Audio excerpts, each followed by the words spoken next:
Good vibes tayo today at happy day! Happy to share you today ang pag-harvest ng aming pinakataas na upo dito sa aming garden in France. Ang aking husband na isang German-American ay super talaga na-amaze at happy talaga siya na siya yung mag-harvest ng mga Pinas or Asian vegetables dito sa aking garden, lalong-lalo na itong upo.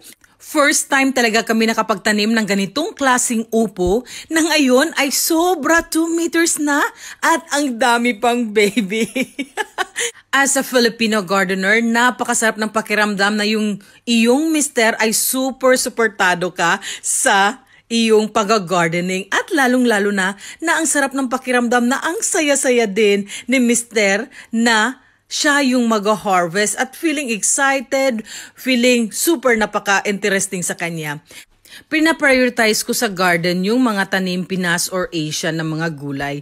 Dati, yung nag-start talaga ako na magtanim ng upo, si mister na talaga yung nag-harvest ng mga upo at ang saya panoorin na super nag-enjoy talaga siya sa pag-harvest kasama yung aming cute dog na si Fairy Princess. So sinishare ko lang itong first time na nakapagtanim ako ng upo at first time din ni mister na nakakita ng upo. But that time, ay yung upo ay yung Pinas talaga na upo na yung may maliit at yung medium size.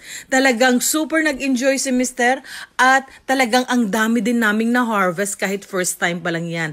At nakakatuwa kasi every time na may i-harvest kami ay sinishare talaga namin, lalong-lalo na sa mga Pinay na nandito malapit sa amin or sa aming mga kapitbahay. Ang saya talaga panoorin. Napakaganda tingnan na yung mga memory na pag-harvest ay andyan talaga yan, nakadokumento yan para ikumpara natin. That time, 2 klase lang ng upo meron ako, yung medium at saka yung small size na galing Pilipinas.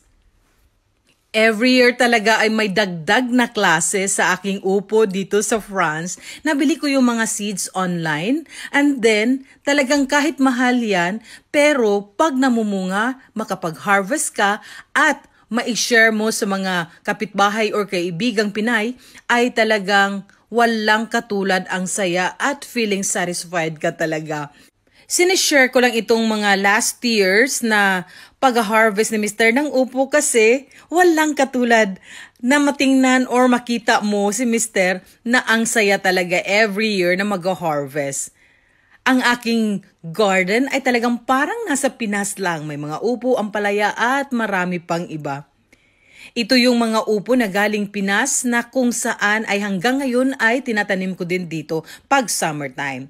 At itong pag-harvest ng long upo, yung pinakataas talaga na mataas pa kay mister, mataas pa sa akin, parang mataas pa sa tao, ay talagang super big deal sa amin at nakakatuwa talaga.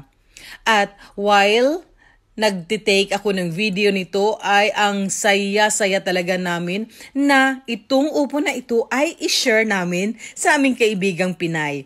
Pupunta kami ng Germany para i-share ito.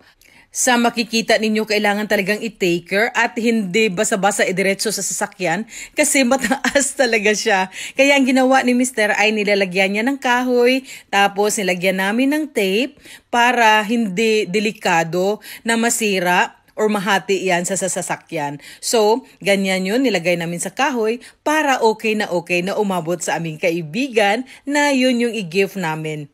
Sana ay nagustuhan ninyo itong cutie video ng aming longest upo dito sa aming garden in France. If you like this video, please don't forget to like, share at subscribe sa aming channel. Thank you and God bless us all.